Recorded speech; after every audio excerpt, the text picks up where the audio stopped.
Hey, everybody, welcome back to Bit About Crypto. I'm David James, the Job Whisperer, and here we are. It's Sunday at 2 p.m. Pacific Time, 5 p.m. EST, and we got another episode of Bit About Crypto. And I can't do the show without my co-host, Robo-Recruiter, Dave Hampton. How are you? I'm doing great. How are you? Fine. So you're the Robo-Recruiter? That's my name. Are you living up to that? Yes. Yeah. So Don't give up. Why do they call you Robo-Recruiter again? Because I'm a machine. Yeah. And why do they call me the Job Whisperer again? Because you whisper in people's ears. I'm so soft-spoken. Hey, would you like a job? I've got a really good job for you. Yeah, just think of my soft, gentle manner and unencumbering personality. We're from Blockchain Recruiters, and Blockchain Recruiters is a global recruiting firm. And now that we're in the last 2 years, we're in the blockchain space. It truly is that. Yeah, it's just amazing that we're placing candidates from Zaire to work on projects in Lisbon, right? We got that guy in Iceland, that CTO in Iceland, the brilliant guy that never sleeps, right? Yep, that's right. He's working in Baja. It's surreal that it's actually happening. And so, we're Blockchain Recruiters. And what we do at Blockchain Recruiters is we aggregate talent in the blockchain, in the crypto, and the NFT space. Anybody who actually has that talent, we have you in our database. And if you are somebody who knows that you actually have a passion for crypto or NFTs and wants to be in that space, we will repurpose you. You just need to get a hold of us. So if you're a candidate or want to be a candidate looking for a job, get a hold of me. I'm David James. And you can reach me on Twitter at the BTC Recruiter. And of course, you can send me an email. You're going to have to send me something eventually, like your GitHub address or your CV, at DavidJ, DAVIDJ, at blockchainrecruiters.net. Don't forget the net, because if you don't put the net, you're not going to be caught in my net. And remember, it's not who you know, it's who we know. And if you are a person that needs candidate resources, all type, then you actually need to get a hold of the Robo-Recruiter, because he's forward-facing with the clients. Talk about it. Yep, at BC Robo-Recruiter. You can contact me email me, Dave at blockchainrecruiters.net, or you can always call me 760-513-6151. Yeah, and back when we started the show in 2021, everybody we would break it apart of the show and say, hey, we talk like the 5 positions we have, or the types of clients we have, or what we were actually looking for, and there's just no time to do that, right? So we have positions for everybody on the technical side, right? Front end, back end, full stack, blockchain engineers, and I want to talk about CTOs. Virtually every client we have needs a CTO, and they always ask about the same thing. We want somebody who actually can program in Web3, who's done layer 1. And what they're really saying, and these are a lot of startup projects. They haven't had a lot of experience hiring people. They want somebody with 30 years of brilliance who actually can still program the most common language. And here's what I'm going to say. If you really are a Web3 badass, right? If you've actually programmed and written your own smart contract, or have successfully installed Web3, and you can actually articulate ideas and compartmentalize projects that need to be done, and run a staff or have project accountability, then you may be qualified to be a CTO in some type of capacity. And I've found that the people that have this passion and know actually how to program and can have the human skills to work with others, it's easy to teach that person to be a CTO than someone with 30 years of experience that just has no time to learn the technology. Right? It's kind of like when we were in construction. David and I worked in the construction practice, and we had these really, really good superintendents, but they actually would hire some 23-year-old kid to actually read the plans on the iPad. On the iPad, yeah. Yeah, because I only do paper as he chain smokes his 6th cigarette, right? That kind of thing. So, and then there's the other side, the community managers, quants, auctioneers, art appraisers. So the community manager, I said that, marketing, business development. What else? What else types of folks we look? That's about it. Rounds it out. And the most important thing I want to say is just because you don't see how your experience can be appropriated in this space doesn't mean we don't see it. All right. So if that's something that is important to you, then contact us. So, David, we got into blockchain recruiting 2 years ago. right? And, it was a slow grind, right? But we decided that we were going to really be methodical and we weren't going to take clients that we didn't really feel like there was good partnership. To the point where we feel real good about saying you need to interview with this project. Not because the project is really good, because we feel really, really good about the managers. And I learned this from you, right? You said people don't quit companies, they quit managers. And I quit people. Yep. We work for people. We work with people. Yep. Whether that name on that shirt says one thing or versus, Amazon or Google, you work for the person. I mean, we had a guest just the other day who said, "Hey, I stopped working for Coinbase because my mentor left." Yeah, that was right. That was. I mean, I was poignant. She said it. She said it verbatim. Essentially, well, after he left, it really wasn't the same mentorship that I was really expecting or wanting. So I left. And it's funny because I literally, as she was talking about that, I said, "So you worked a lot with Brian." And I know exactly who our mentor was, right? And that's where we were on the space. And talking about Coinbase is an exchange. And when I first started recruiting in this space, I assumed, well, I'll get a hold of one of these exchanges and they're really going to need me. And the truth is I got a hold of plenty of exchanges and they very much did need me. But I realized, we found this out quickly, we didn't need them. Right. Because they're hiring too fast. And the whole idea about exchange, it's kind of like you've turned our temple into a den of thieves. Chasing the money or chasing the greed about, it's like it's the right people who are building the right teams aren't chasing the money per se. It's a byproduct of what they're actually, what their mission is, what they believe the mission is. It's kind of like this podcast, right? I mean, this podcast financially is a loser for us, right? Yeah. Well, it's a long-term investment. So it kind of, our messaging. Well, I didn't expect short-term yield, No, neither did I. I figured 3 podcast episodes we'd have 1 million followers, and I'm really disappointed in everybody, especially you, David. I mean, it's like saying you expect to get chiseled with muscle in 3 weeks' time after working out for the first time in 2 years. Yeah, what's happening with that? I mean, manage your expectations. That's what's happening with that. But the funny thing is, so when we started, I orange pilled David into Bitcoin. Right, probably in 2017. When we met in 2014, I had talked to him about it, but he wasn't having it, and Bitcoin really wasn't the thing that it was. And then 2017, I didn't have the money. I was at a point in my life where I was. I jumped into a career path, all in.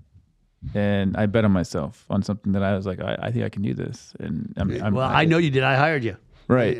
Well, I mean, my point is I had to build up my wealth. I couldn't, investing was the farthest thing from my mind. No, I understand. And when I first bought Bitcoin in 2013, I was a recruiter coming out of the recession. Right. You thought it was hard getting a job. Imagine how hard it was to get paid to get a job. Trust me, I know. It was broke ass. I know. That's why I became a recruiter. Stop. Yeah. But anyhow, then all of a sudden, in 2000, when I was talking to you in 2013, Bitcoin is all there was. Then it's Ethereum, and there'll never be anything else.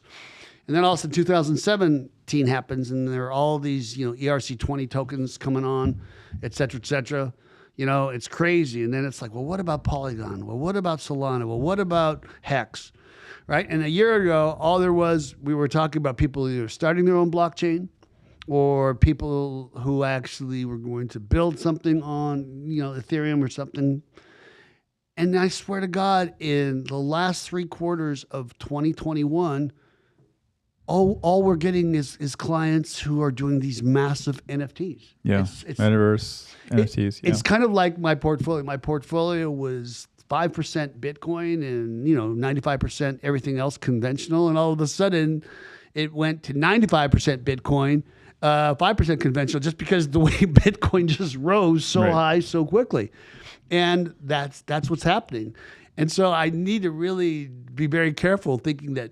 For me, I would say, well, Bitcoin is the Mac Daddy, the Alpha, the Omega of all things, because there's a possibility that these NFTs could be that thing. So it's a race to discovery of worth, of market share, and value and use case. And the reason I talk about all that is our next guest, right, who comes to us all the way from Australia, I guess in the middle New Zealand. New Zealand, sorry. Oh, he's going to hate me now. He's going to really hate me now. But, he started, he was a waiter, right? And then he's repurposed his life based on intention all the way to being the co-founder and CEO of Non-Fungible Labs. No further ado. Alex Smeele. Yeah. Did I say it right? Smeele? Smeele. Smeele. Yeah, like Michael Saylor. It's Dutch. It's Smeele. exactly. Yeah. Do you Thanks for having me, guys. speak any Dutch? Do you speak any Dutch? No. My dad would be very disappointed. Dank je wel. Unfortunately not. It's Stoffenblik. It's like the dustpan and brush. Yeah, that's one of the ones that's Oesmoes. So I know some of the slang. You'd think I'd speak it, but I could just drop the right words. But yeah, hey, welcome to Bit About Crypto. Thanks for having me. It's great to be here. Yeah, good to see you again, Alex. You got get some sleep yet? Not in this space, man. You know how fast this moves. That's right. They say like a month in crypto is a year in any other industry. That's and correct. The month in the NFT space is a year in crypto.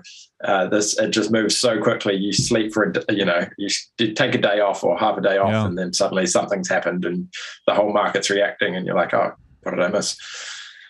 So let's talk about just your life as a young man, like just your mom, dad, sisters, brothers, where you lived, what they did, et cetera, et cetera. Yeah, sure. I mean, I'm born and raised in New Zealand. Youngest of three siblings, and always kind of had more of a kind of business inkling of anyone in the family. But I think, as you mentioned, early days, I think, as with most people, sort of started in hospitality, waiting tables, that sort of thing. And honestly, I feel like I probably learned more from that experience than I did from my business degree, because I think whatever you're doing for a job, it comes back to customer service. And hospitality is probably one of the most pure forms of customer service. So from that, I learned very quickly, how to read people, how to kind of tailor service to meet what I thought their expectations would be. And also, especially when you're working in, fast-paced restaurants and you're fully booked and a VIP table comes in, you've just got to roll with the punches. And, there's always a solution. It takes some creative thinking, but to be able to kind of take that mindset and be able to apply that to traditional business, or I guess new, very future-facing kind of industries like where we are now, it really takes that kind of, roll with the punches mindset of, okay, this has happened. How are we going to adapt and evolve and make sure that at the end of the day, the end user, our community are getting the best experience possible. So that sounds great. And I agree with you, because I worked in hospitality, but in the kitchen. You don't want someone like me around customers, because it's just a bad idea. Throwing plates and all of that. Yeah. I just would say things I shouldn't. I'm really not forward facing. When I was younger, my dad wasn't around, I didn't have the mentor, but I want to talk to me about like your life. Like, what did your mom do? What did your dad do? Talk to me things you were interested in, like elementary. Well, so that was, as I said, it was always more kind of business logic focused. My brother was a pro wakeboarder. So he was kind of out of school as soon as he could to go travel the world. My sister was, a bit more art focused, and I guess I was always seen as the business one. My parents kind of, had everything I could have asked for, and incredibly blessed and kind of humbled by that fact that, I've never really needed to want for anything growing up. And that really perspective only hit me kind of down the line when I started doing sort of more charity work, which I'll get into in a bit. But growing up was very focused on, okay, looking at new technology, how they can change, solve problems. At the end of the day, we're looking at what are these problems and how can we provide a solution that solves them. And that's kind of what captured my interest as I moved into studying business, and did a Bachelor of Business and Information Management before moving into a tech startup and working on kind of all things video streaming, live events. In the meantime, a lot of my interest was in the music industry as well. So I was a bedroom DJ, and, would waste away my weekends at nightclubs, and always, if there was an artist that I really admired, I would just somehow talk my way backstage and meet them, and would get kicked out, and then back there again next weekend, until eventually the managers were like, "Oh, it's you again, fine, sure." So hold on a second. So when you said that you were a DJ, I want to say, because I was a DJ in college. I worked for a local radio host, the Baron. He was a big guy in a small town of 100,000. 100,000 is small mall in Southern California, in Santa Barbara. And what he would do is he would hire people with good personalities, right, who weren't afraid to talk and be creative, and who had a good ear for music. And he would buy back then 45s. 45s, and you would take trucks of 45s, and every request you could think of, it's like you had your catalog, and he would have like 2 turntables, and that's how we were doing it. And so, did you ever DJ a wedding? Well, not a wedding. I mean, I kind of just started because it was 2007, 2008. So you're like a club DJ. Well, yes. I mean, I played radio more than anything else, but it was mostly just, I love music. It was actually around the start of when dubstep first came out, and before it kind of turned into what it is now, and it was very different to anything I'd ever heard before. So I was just very fascinated by it. Also had a lot of kind of love for like old school 90s golden era hip hop, and a lot of kind of jazz, funk, blues, soul. Actually, this is when everyone was moving to CDJs and that sort of setup, but I was, purist Technic 1210 turntables, vinyl collection, 45s, all of that. And then, started just essentially doing it because I loved it. Lots of my friends were like, "Oh my God, where's the song that you got? How'd you get it?" And then from there, I got invited to do a few shows and co-host a radio show here in New Zealand. But it was always something that I kind of had in the back of my mind while I was doing everything else. Hold on a second. So you're saying you were like a station DJ, like on a radio station. You started that way. I dabbled. I had a friend that hosted a show, so I would come and co-host sometimes. But it was mostly more just about the music. It was us just excited to share these cool songs that we had found with the world. And it was a really interesting opportunity, especially going from just kind of mixing in my own bedroom to mixing in a studio where you kind of, it feels the same because you're just kind of there by yourself. Yeah, right, because you naturally know it. Right. Yeah, but then you see the text machine and all these people messaging through and you're like, oh, actually, that's right. There's hundreds, thousands, whatever, however many people actually listening to me right now. And it's an interesting experience to kind of step into that and I guess almost like a public speaking type role to really dip my toe there. So as well. I just got to talk to you about this, right? So I remember like the DJing, right? And I'm also thinking, because the DJing was a good way to like pay for college because you could make a stupid amount of money on the weekend and you wouldn't have to like get a regular waiter job 40 hours. So you could do whatever you had to do to get through.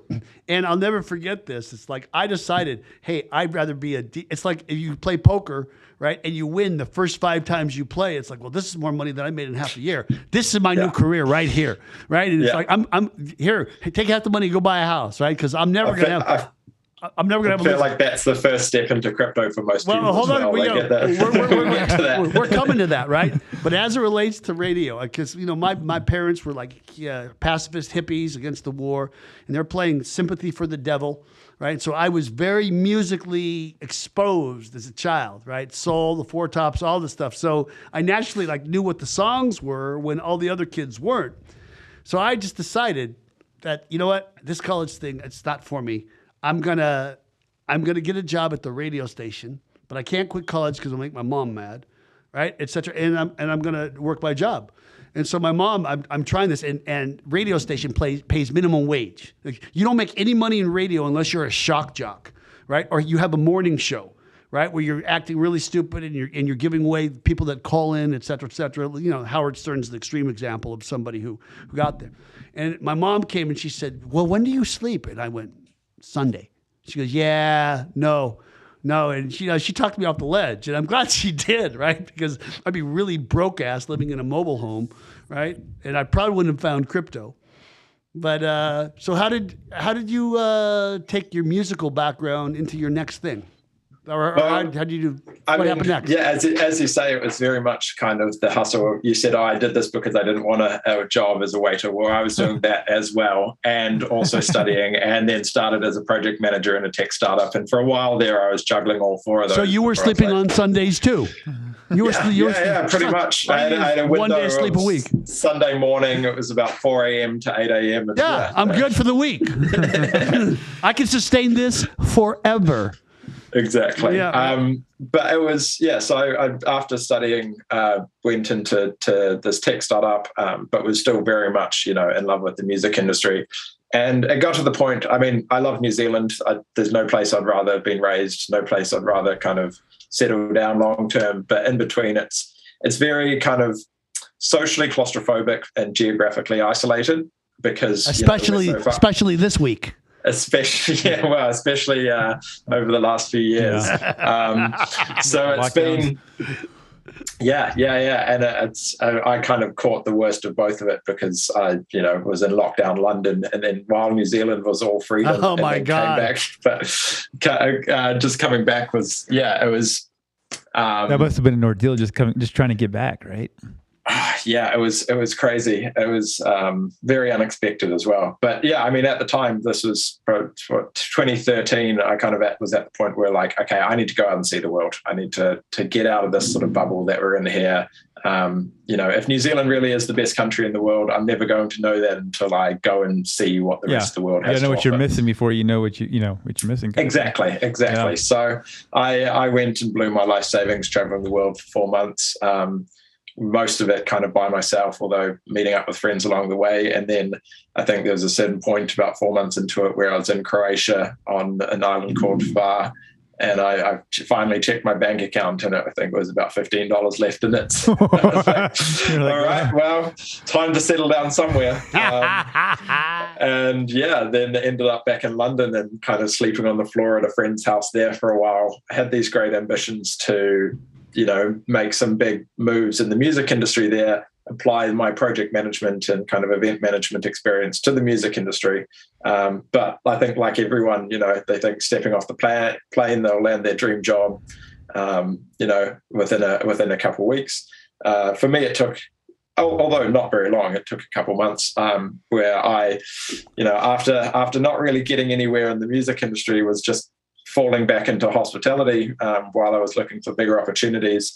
And through this temp agency that I was working for, they had a contract with a club called Ronnie Scott's. For those of you who have been to London or know the jazz scene or blues and that there, Ronnie Scott's is probably one of, if not the biggest or most well-known, well-respected jazz clubs outside of the US, on par with the Blue Note. Yeah. Yeah. I know the Blue Note. Blue Note's in New York. Kind of like CBGB. Kind of like it's got that kind of cult following, right? I'll take your word for it. I'm not familiar with No, CBGB, I know Blue Note. Blue Note's in New York, man. If you know, I mean, you don't know David Byrne saying this ain't no party, no CBGB. Ain't no messing around. Okay. Touche. Hey, you said this wasn't a gotcha show. Yeah, it was. He gotcha. No, I didn't mean to get you. It's so apropos that I had to drop a musical lyric that he got. See, what you don't understand, Dave, gotcha, is Alex. We are speaking our love language, which is lyrics. Yeah, exactly. We're thinking lyrics. And I have one of those brains which often to my own detriment is I hear a song once and then know half the lyrics in it. It could be a song that I absolutely hate, but it comes on in the radio and I catch myself. Isn't that the worst? Isn't that the worst? I wish I could apply it to like my, uni, for example. Like if they taught the courses in song format, then I probably would have gotten better scores. But well, you'll appreciate that. I'm slightly older than you, okay, as in enough to be your dad, But anyhow, the scam, DJs and even people that manage stations, they weren't making any money because the love came, et cetera, et cetera. So the way that the record studios, the labels, were pimping the game is they would find people in certain markets and they say, we will give you $15 every time you play this song on the radio. All you have to do is we just need to know when it is, et cetera, and we'll have our people listening, et cetera. We will pay you this money. And all of a sudden, it's like you're wondering, why am I singing this crappy song? Why is 93 KHJ playing these bad songs? Because, bad songs don't strike the chord. You can tell that they were written by somebody, revised by somebody else, produced by somebody else, and then sang by whatever singer. You can tell that they don't have this soul. But that's the way they were actually getting the game rigged. Did you ever know anything about that? Did that happen in Australia? I couldn't speak to Australia. I'm sorry. Yeah, not Australia. New Zealand. Yeah. I mean, two I'm totally sure different countries. That's like saying you're Canadian as opposed to being American. Two totally different countries. No, that's just a line. It's just a line. Speak the same language, eat the same food, drink the same. Yeah, not even that close. We don't share a border. It's about 3 hours to fly from. And you guys hate each other. It's different. You guys really. I'd call it a sibling rivalry. Hate's a strong word. It's all love. It's more of a love-hate. It's a sibling rivalry. So we're going to stay on this topic for a second. I have met people abroad, and I hear the accent, especially when I was younger. I wasn't able to listen to the difference between like a teamp agency, right? The way the Australians would say it, or cheaps versus a Kiwi, right? And every Kiwi I ever met, I'd say, hey, are you Australian? They'd say, no, man, I'm a Kiwi. I hate Australia. So I assume based on my experience, I guess they just hated being called Australians. So anyhow. Yeah. But go on. Sorry, one second.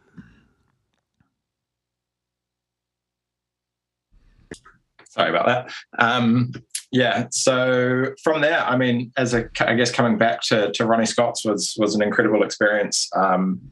There it was really interesting to kind of enter at this very entry level. I was brought in as just a temp staff to help, with their Christmas rush. And by day 3, I was kind of put in charge of, managing a third of the club, because they saw that I obviously had this experience, but it was also, I think, the Kiwi mentality of, no jobs beneath me, or do whatever it takes, but also kind of have a bit of fun with it as well. I think a lot of the hospitality industry is very rigid and kind of formal, structured.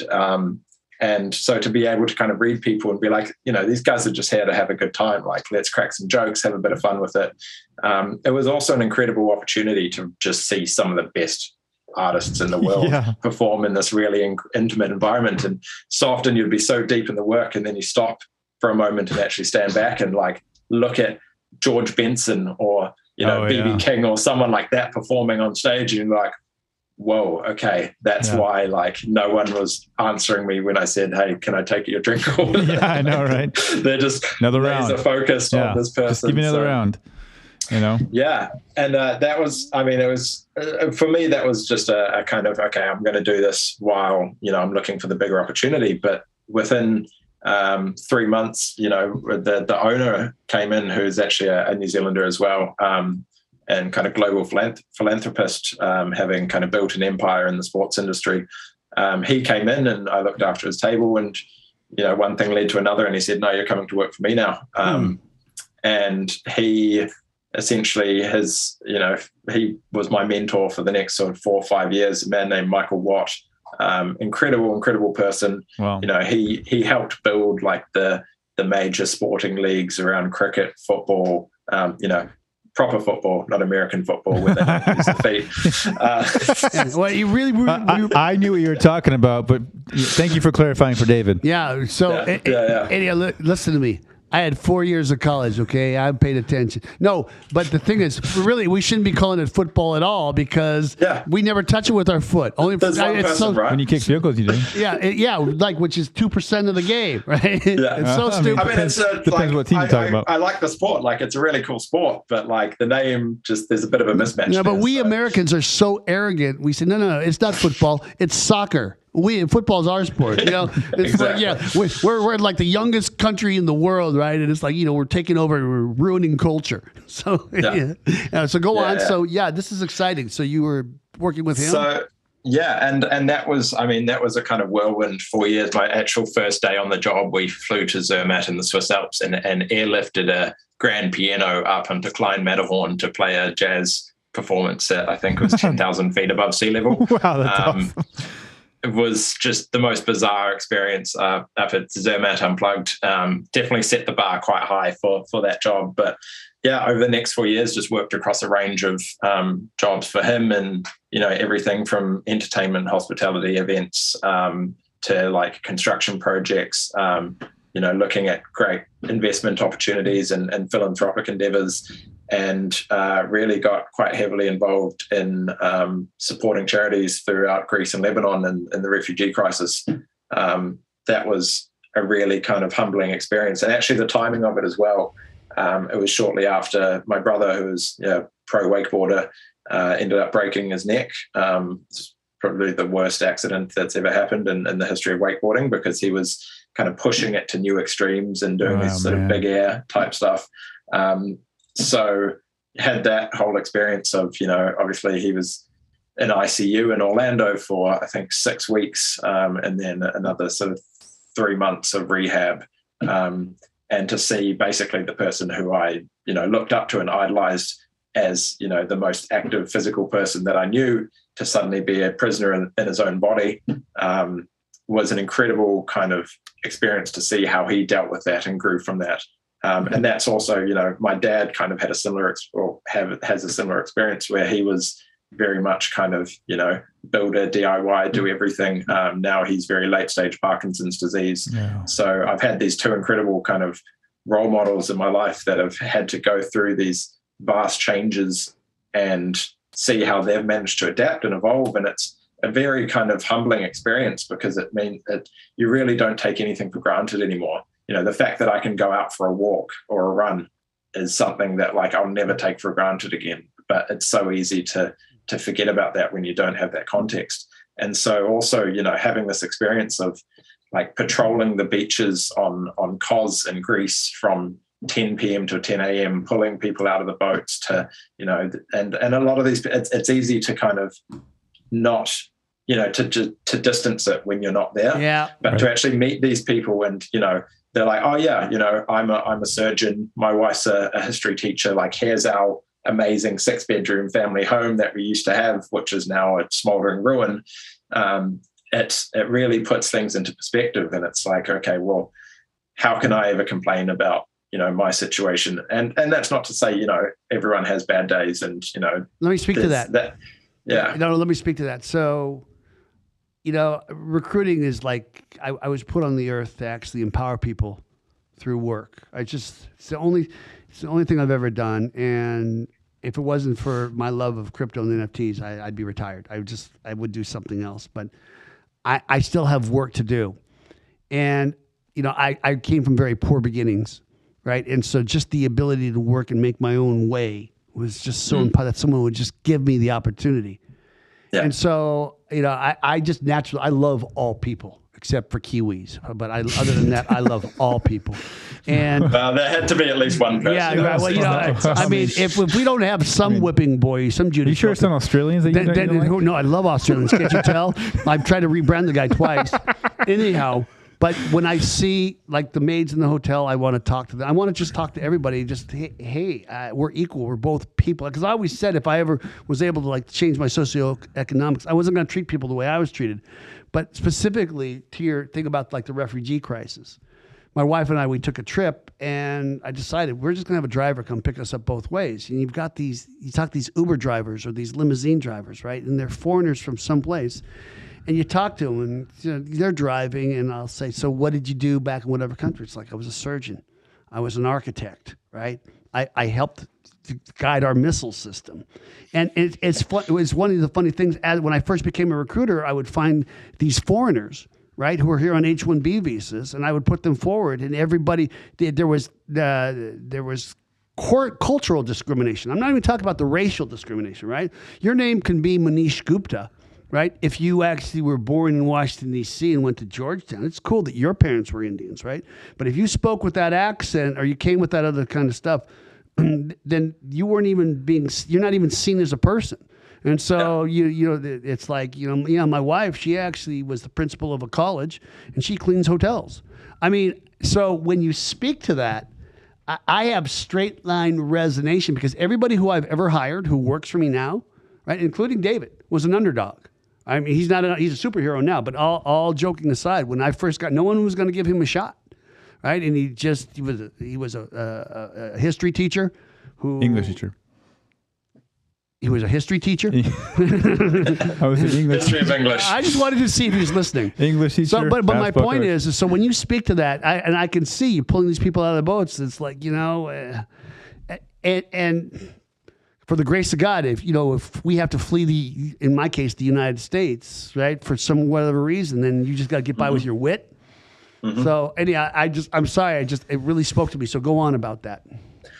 I think it's easy, especially when so much of the content that we kind of consume, whatever media, there's always kind of unconscious biases throughout it, and it's very easy to separate it when you have that physical separation. When the person's standing there in front of you and inviting you into their tent to come and have dinner with their family, and they're happy with just what they have, it really makes you wonder, okay, do I really need that car? Do I really need this? Like, it really contextualizes all of that. So I was working initially kind of, 2014, 2015, out on the Greek islands, and then the borders shut down with the EU-Turkey deal. I started working across mainland Greece, supporting small grassroots charities as we went, and then eventually ended up in Lebanon, which has, I believe it's the highest population of refugees per capita of any country in the world.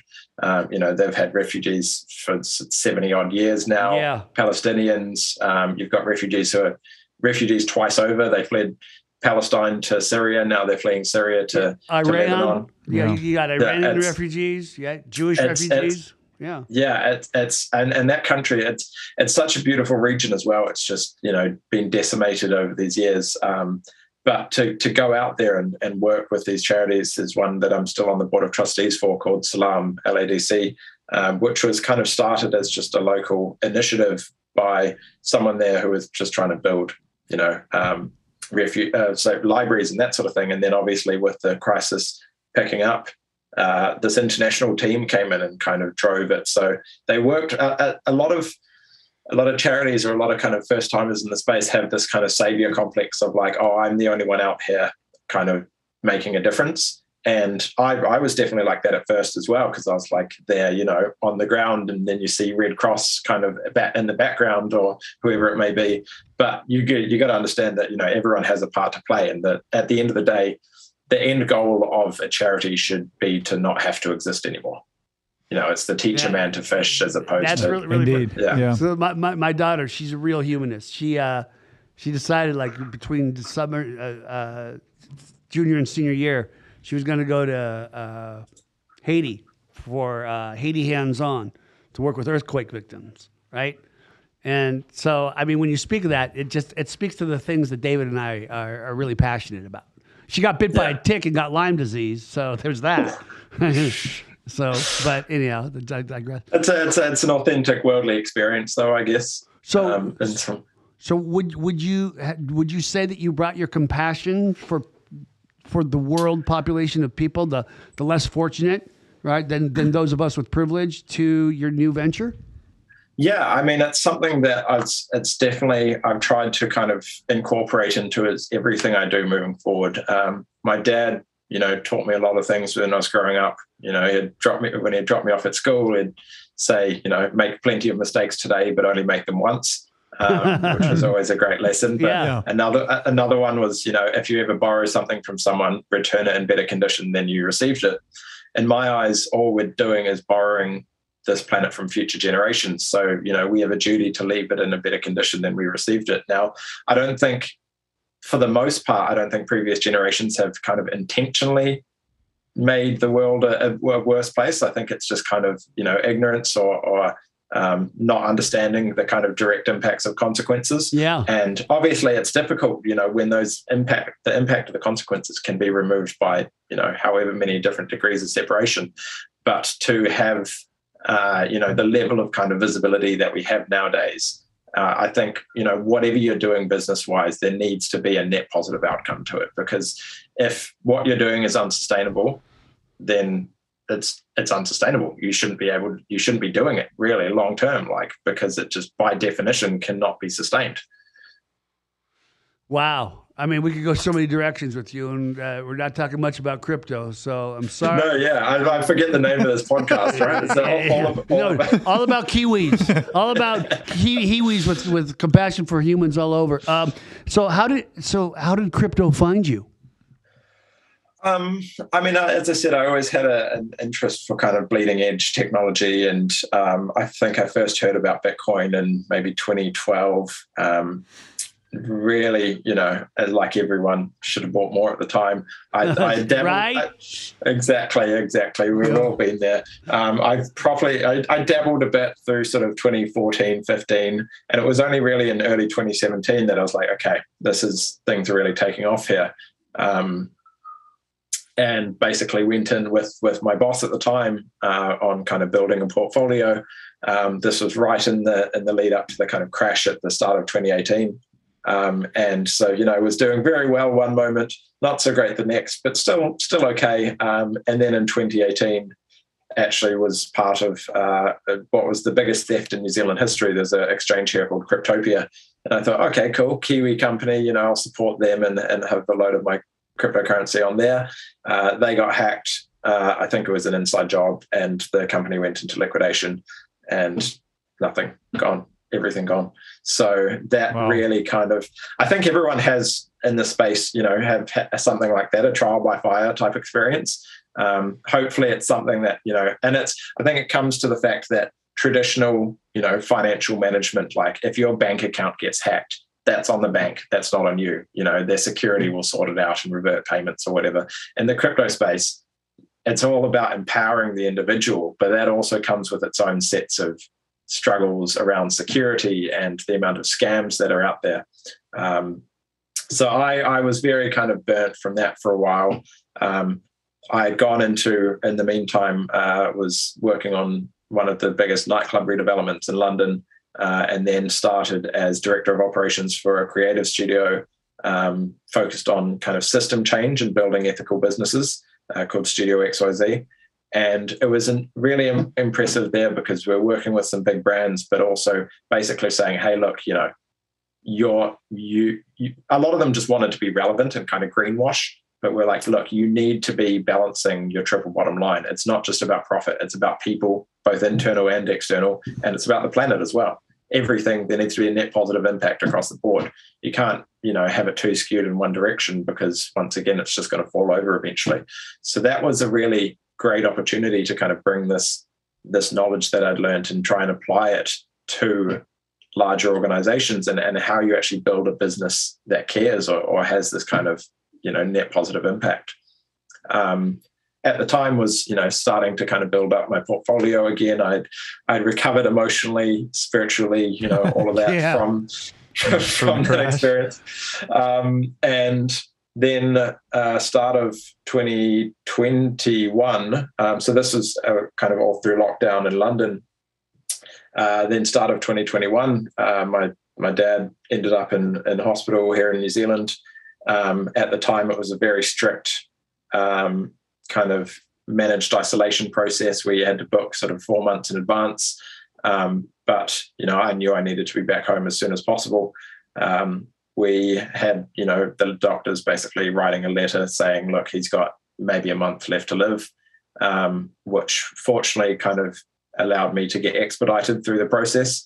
So I was able to fly out, within a week or so, spend 2 weeks in isolation in a hotel. And then while I was there in isolation, lo and behold, my dad got better and kind of jumped out of hospital and back to kind of relative normal. So there I was back in New Zealand. Wow, you are cloaked in immense power and life-saving skills. Yeah. Apparently that was it. It was just having me back in the country was enough to sway the needle. But it was I'm quite glad. surreal. I'm really glad that you give me that spin because I didn't think that's the way the story's going to go. And is he still with us? Yeah, he's still with us. He's, comes over every couple of days and he's got a little workshop here and kind of is constantly tinkering away with things. And I don't think fully understands what I've been doing, but, proud of me that I'm doing something. Yeah, good. And yeah, it was a bit surreal going from being in lockdown in London for a year, interacting with maybe 12 people total, to suddenly coming out into an open and free New Zealand and be able to go to festivals and hug strangers and all of that sort of stuff. And at that time, I landed back here and was like, okay, well, I guess I'm moving back to New Zealand now. It doesn't really make sense to continue back in London at this stage. So wrapped everything up there and was kind of looking at, okay, what's the next big opportunity for me here? At that time, I linked up with a good friend of mine, Jesse Metcalf, who's known for about 12, 13 years, creative genius, just always has these really abstract art ideas and follows through on them. And also a few other people, Brooke Howard Smith, who's a kind of local sort of media. Yeah, man, he's got some tremendous energy, man. Brooke, he's man. He's definitely a man about town here. He's been on everything, and one of his big claim to fame is he's a X Games bronze medalist in Seattle. Roller. He's very unassuming, though. Like, you don't, like, he's energetic, but he doesn't have like this arrogance or cockiness about him. Like, yeah, no, he's a very kind of like lovely, engaging kind of person, and he knows how to wind people up in a good way. Yeah. Did he come to the United States, like Seattle, to compete? Yeah. I think he was based in LA? Mostly, or in California, but. Yeah, it was, X Games. So like all the skateboarding. Yeah, it was back and forth. I always mix these up. Is it roller skating? Roller blading? Blading. Probably blading. Blading, yeah, definitely. Roller skating's my era. That always winds him up when I say that as well. So linked up with him and a guy called Aaron McDonald, who is the CEO of a company called Decentralization over here. He's a prolific kind of entrepreneur who just has a habit of starting new companies. I think he's got about 60 companies in his portfolio now. And we all came together and saw what was happening in the NFT space. And we're like, okay, we need to do something here. Centrality, Aaron's company, is I think the biggest blockchain company in New Zealand. They've got their own blockchain. They're doing a lot of really innovative stuff in the space. But we all saw the opportunity for NFTs, what was currently happening in the art market, but how we could take it in different directions. And we had a couple kind of interesting projects that we started with. One which was called the Unstoppable Art Machine, which hasn't stopped, it's just slowed down. But it was around how we kind of bring like street art into the digital realm. And we had this kind of treasure hunt mechanic where people would partner with a street artist that produce a new piece of artwork somewhere hidden. And then it would be a treasure hunt to the first person that finds it and scans the QR code, gets the NFT of that piece. But with the whole royalty mechanics that come with NFTs, it meant that the artist would, earn whenever that piece was sold down the line as well. Yeah. So it was interesting. It was a really fun project, but definitely a loss leader for us. But got to work with some incredible people, and just that experience of having these people out hunting and the excitement when they found the piece was really cool. And to look at how we bleed the physical and digital worlds together was really exciting. But then we were looking at what was happening in the space around the likes of obviously CryptoPunks, did this whole 10K collection of these profile pictures, which kind of set the initial trend. And then you had it all take off in the art world. But you had, people were, especially through lockdown, were kind of longing for like a community to belong to. And I think especially as we're kind of become more and more physically isolated, to have some kind of digital community that you can engage with wherever you are in the world was starting to become more and more important. And we saw Bored Ape Yacht Club do a really good job of this. Not only did they create some really cool art, but they built this really strong community around it. And they did what kind of no one else had really done much of in the space, was kind of build this roadmap of like, this isn't just us dropping this and it's okay, goodbye. Like we're going to continue delivering value to the community to build a strong, engaged community around this project. And we were like, okay, really saw what they're doing and thought it was incredible. I had, I think, 3 Bored Apes at the start. I sold them all for less than 1 ETH, one of those things that we'll always live to regret. But, you live and you learn. And from there, we were looking at, okay, how can we evolve on what they've done? And at the time, the concept of the metaverse was still, it was there, but it definitely wasn't as mainstream. And we were like, well, okay, it seems like everything's leading to this, engaged digital environments. It's the next iteration of the internet. It's not just desktop and mobile. It's these immersive spaces where it bleeds the lines, the boundaries between gaming and social media and work. But you're not going to be 2D in the metaverse. So why would we create something 2D? Let's kind of start at that top level and create something that's, 3D, that has some life to it, that animates, and it has kind of, interesting like music behind it as well. No one had really done. I mean, people were doing music in the space, but it was kind of a standalone, here's a music NFT, or here's a character NFT, or here's an art NFT. So what we were trying to do was merge as much of that as possible into one and give people these characters that they felt like they could kind of relate to, or but also, build this incredible community around it of creators. If you've got this music element, you can bring in these great musicians to come and support. You allow people to have the creative rights to their characters so they can go and do whatever they want with them. We're not there waiting to clip the ticket on, hey, you made an ad with one of our characters, therefore we get 10%. Well, actually, no, it's the decentralization of digital content like this is a net gain for everyone, because if people are out there pushing your content across everything, that's just going to increase the value of your content. Obviously, there's some stuff that needs to kind of have some rules in place around if it goes to neo-Nazi or anything like that. But it was, what we saw was actually by giving people the rights to their characters, we're actually able to build an incredibly engaged community of people who were just inherently invested in the project and wanted to see it succeed. So we created this project, Fluffworld, which is the 3D rabbit characters that are animated. We've kind of focused on, okay, look, we're building this collection as a metaverse-ready platform that, we scale the quality of them to meet whatever platform it may be. We went in with a very, very high quality, furry character. We've learned the hard way that fur, there's a reason not many people work with fur in the industry, and why Monsters Inc. at the time was so incredible, because rendering fur is a nightmare. But it's been an incredible experience for us to grow this community and kind of build out all this content, where I think we've got 5 different formats, from like voxel versions up to like cinema quality versions that we're delivering to our community. We're building, a range of like artist collaborations on new music and like scenes like this one, which was a event that we did at Miami Art Basel. The background here, it's actually a full animated scene, but allowing people to have these levels of customization to their characters as well was really incredible.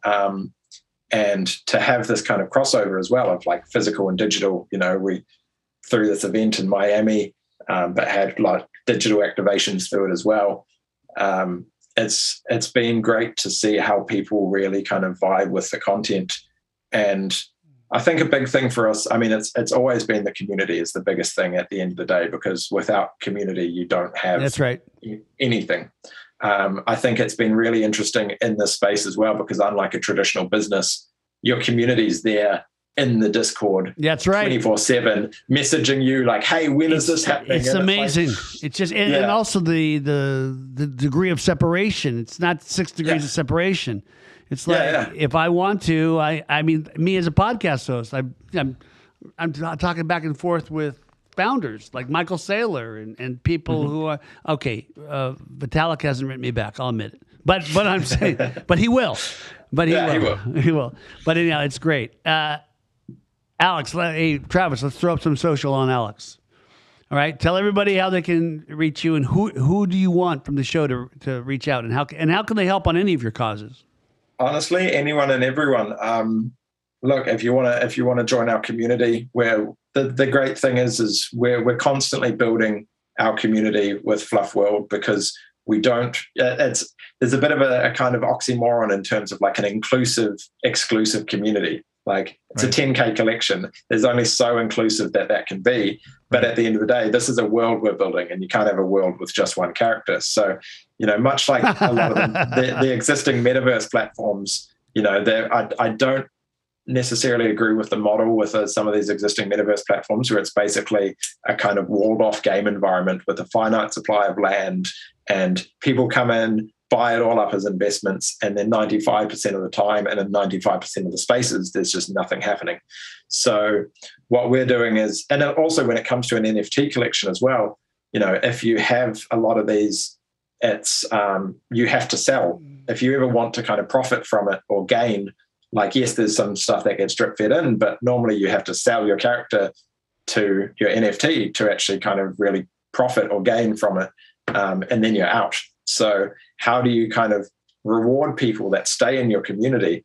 And this is what we've been doing around, bonus airdrops of content. We're constantly, picking a random trait and say, okay, the fluffs that have this attribute, whether it's this hat or these glasses or something, we're going to drop some surprise to them. And a lot of the time, that surprise could be worth, 0.3, 0.4 ether, which is not an insignificant amount of money. $1,000, 1,500. Exactly. Right. Yeah. I've had people say, hey, like, thank you so much for this airdrop. I was sold it and was able to pay a friend's medical bill.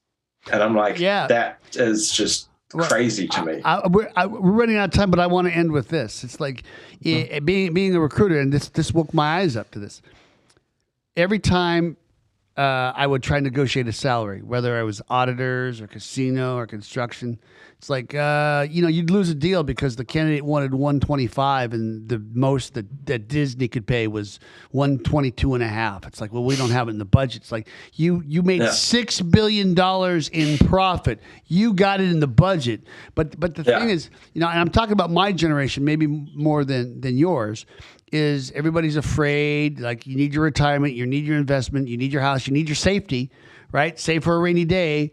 Because of the power of lack, embracing lack, right? And so forget NFTs, forgetting the projects you're talking about.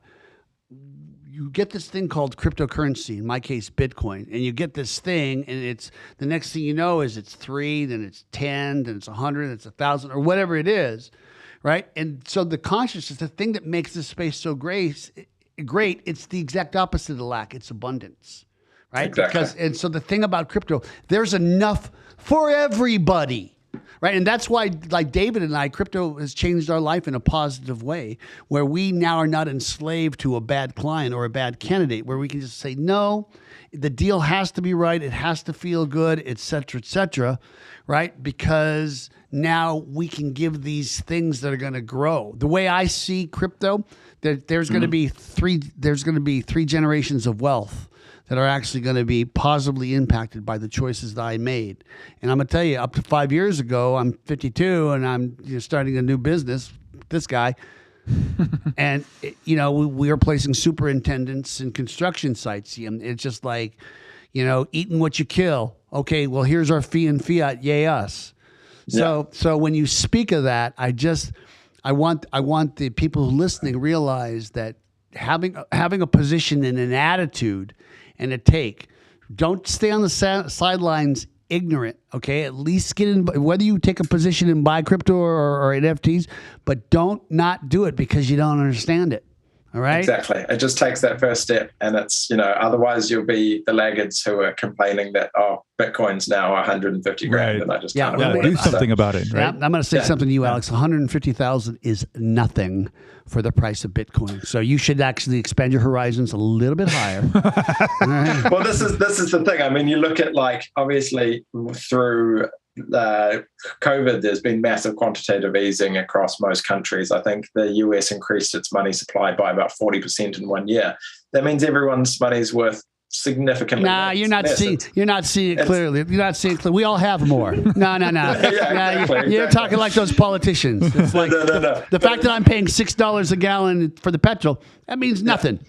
Yeah, I mean, the gas is more precious. $10. Oh my God, my house is suddenly worth 50% more. It's like, yes, or is your money worth 40% less? It's the latter. You get it. Yeah. Right. The truth of the matter is, like 40 years ago, I bought this house for $39,000. Now it's $6 million. Look at my great house. It's like, no, you got an old house that's worth $39,000. The fiat that you paid for it worth has been devalued by all this amount.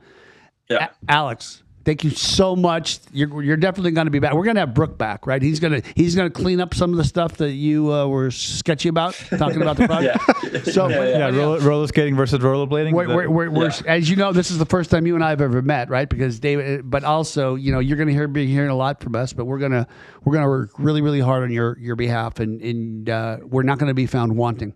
Just know that.